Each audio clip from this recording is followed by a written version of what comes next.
Assalamu alaikum. Now we will continue with examples of English or Elizabethan sonnets.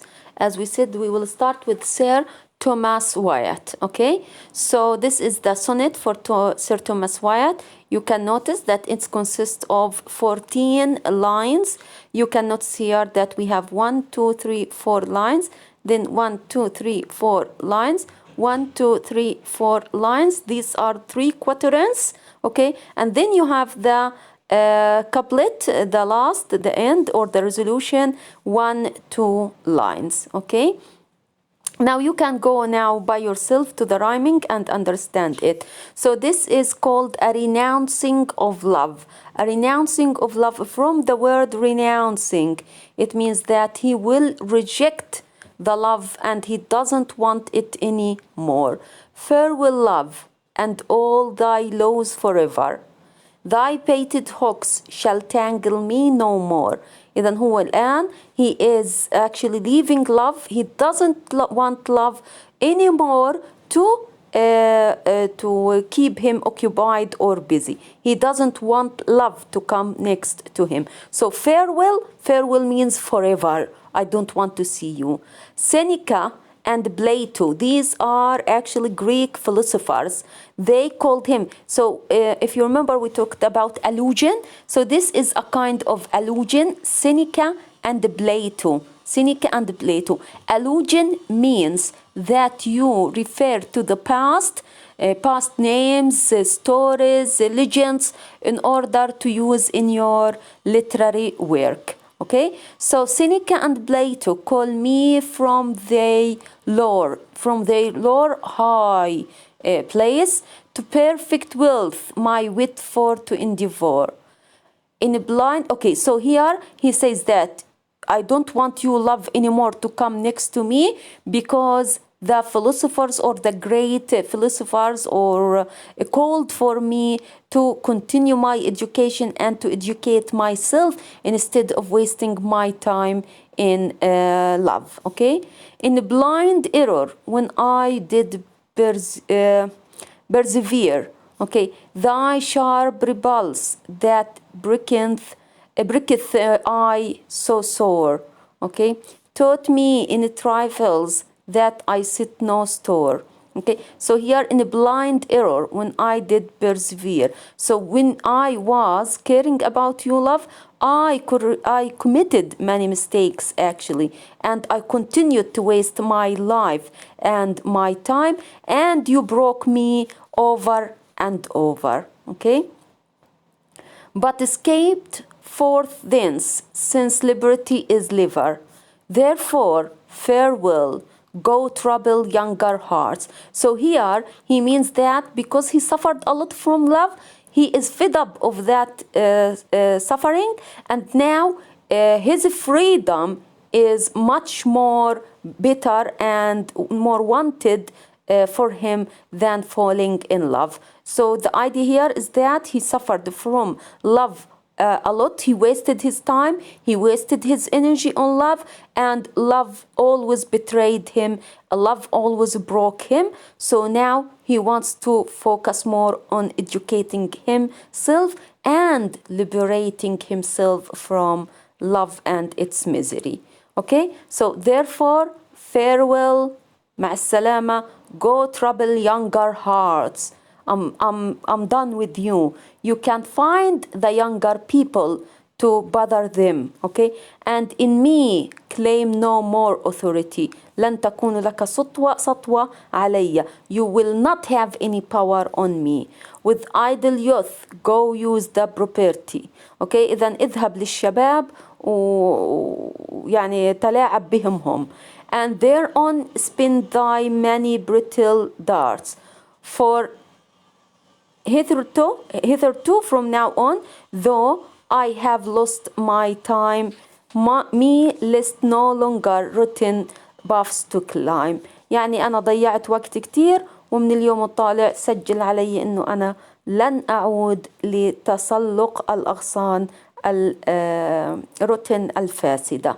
Okay, so in lines, this is the description of what I told you. The poet first bids goodbye forever to love, personified and its rules. طبعا the love is personified. Here he talks to love as if love is a human being. So this is called personification, التجسيد. So when you talk to something innate غير يعني بشري or unliving thing as if it is a human being, this is called personification. Okay, so he states that the painted hawks will no longer ensnare him.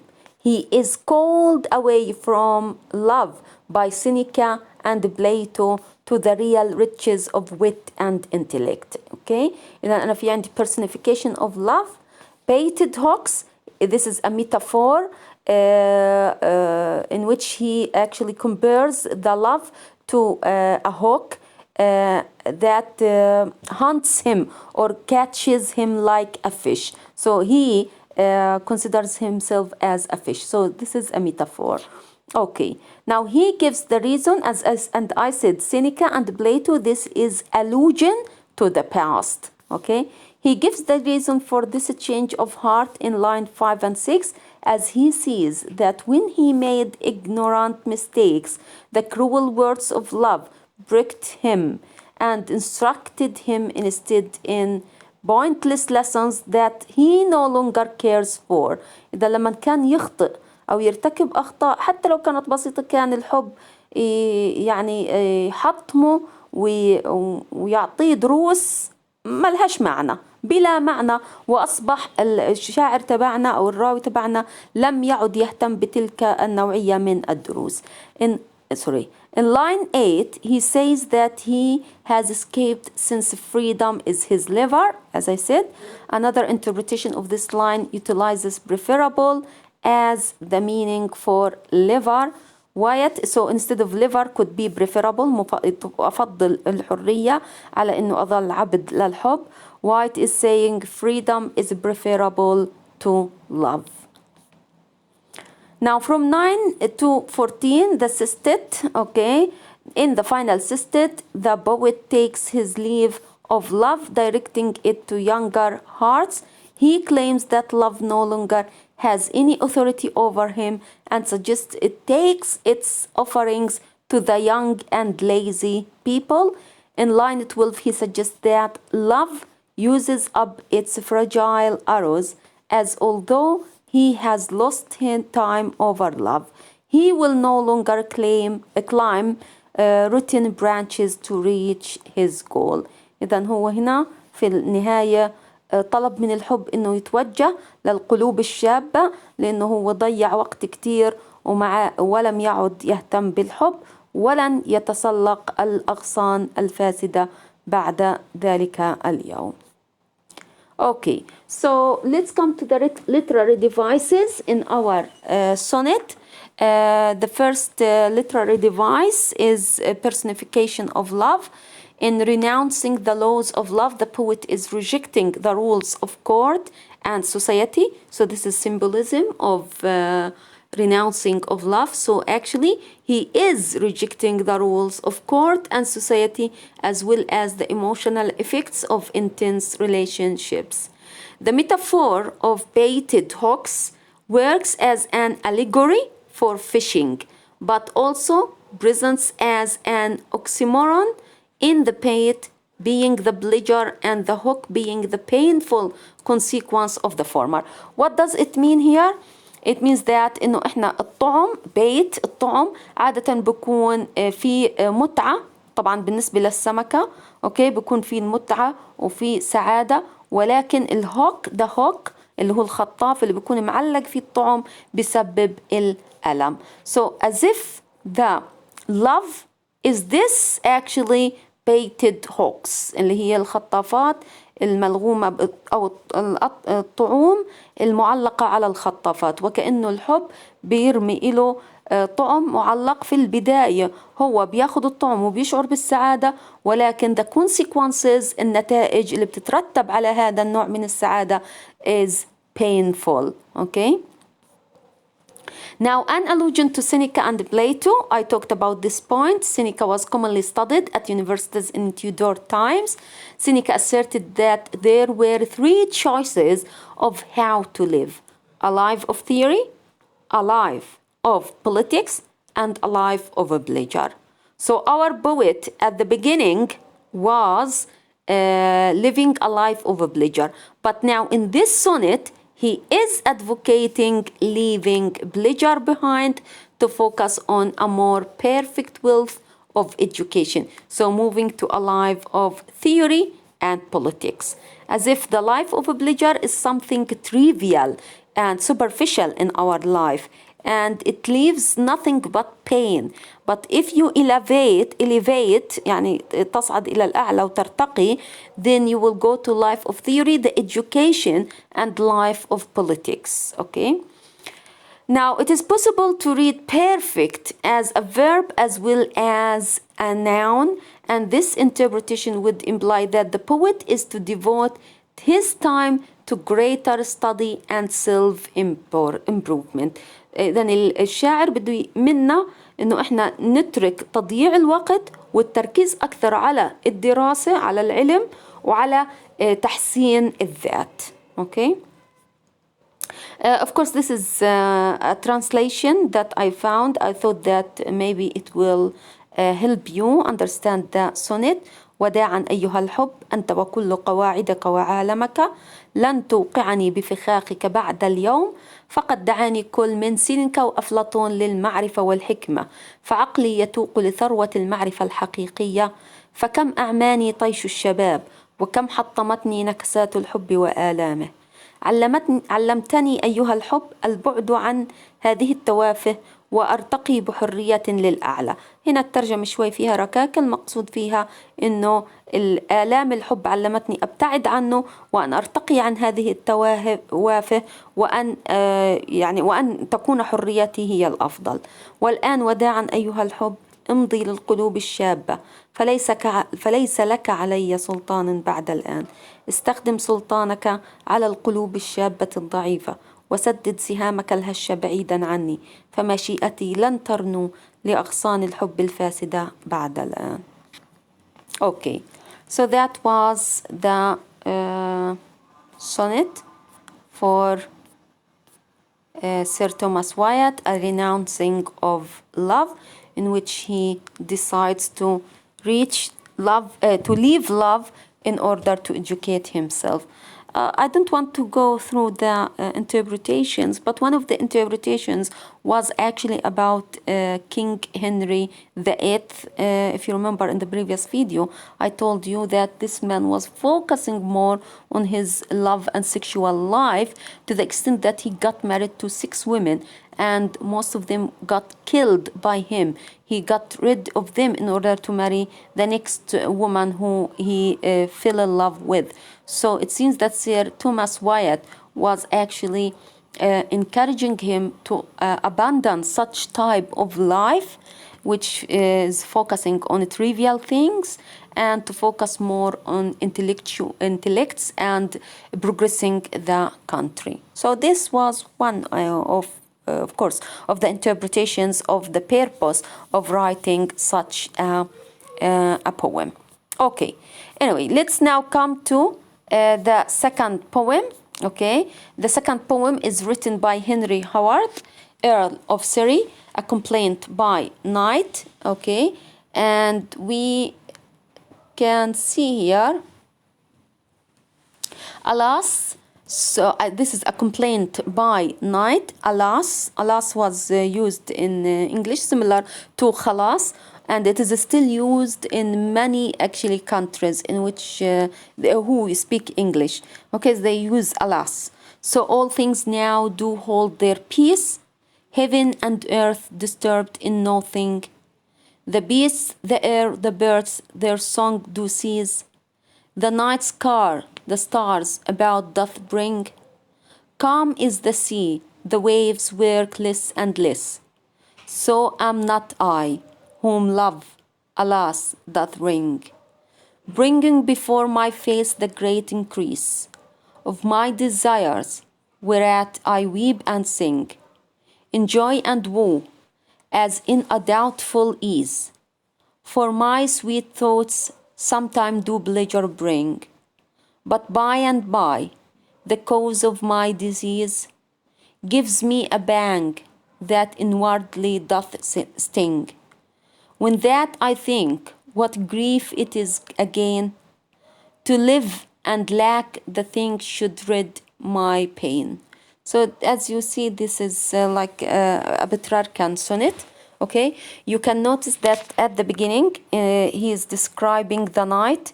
Everything is peaceful, silent, and quiet. Okay, so he is supposed to be also sleeping in peace, but unfortunately, so am not I. So I am unlike all creatures that went to sleep and they are so silent. So am not I. Whom love, alas, doth wring.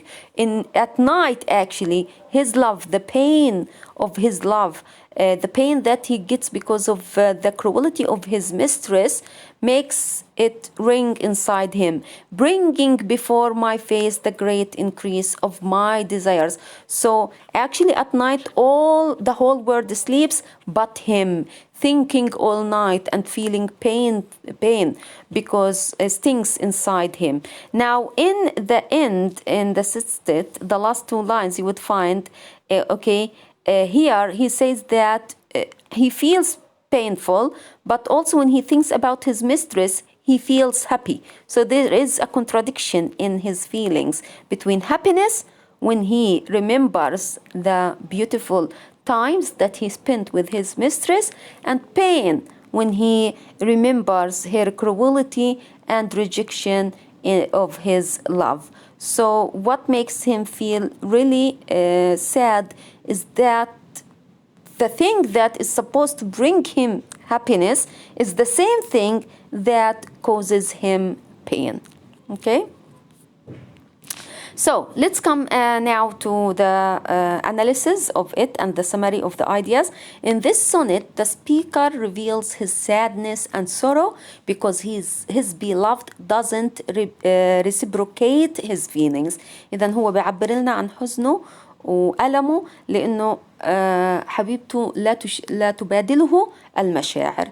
The speaker states that everything around him lives in peace. The birds, the night chair, the stars, and the beasts except him. إذن كل الحياة في الليل هدأت وسكنت ما عدا هو.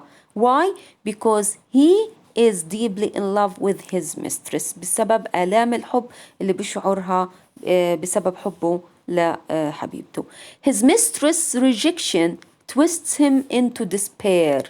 Okay. رفضها له أحبطه يعني سبب له الكآبة.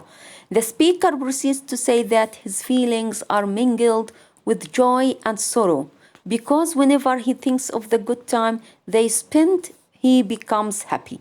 As we said, لأنه التفكير في حبيبته بيجلب له السعادة والألم أو الحزن. السعادة لما يتذكر good times that he spent with her. But unfortunately, whenever he thinks about the cause of his disease, he feels sad. طبعا لما بتذكر المقاطعة اللي بينه وبينها ورفضها لمشاعره بشعر بالألم والحزن. Okay? To live and lack the thing that should rid his pain. بشعر بالألم والحزن لأنه الشيء اللي ممكن يشفيه من هذا الألم هو ممنوع منه. live and lack يعيش ولا يناله اللي هو الحب. Okay, now before I come to the end, these are the two questions that I will send to you as homework inshallah for next week after you finish the first assignment. So you have the question: in a renouncing of love, the first sonnet, how serious is the poet in his renunciation of love? Was he serious? From the words that he used, do you feel that he's not coming back to love?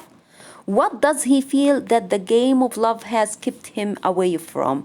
So what were the bad consequences of the game of love on him. What did love deprived him from becoming or earning? So please write these two questions. Yes, two questions, but actually when you answer them in one paragraph or two short paragraphs, okay? Now explain in your own words why the poet is sad in A Complaint by Night. So we read the sonnet and we saw that he was sad. Why? So in a short paragraph and with your own words, explain for us why he was sad. Okay? Thank you very much. That's the end of the second video.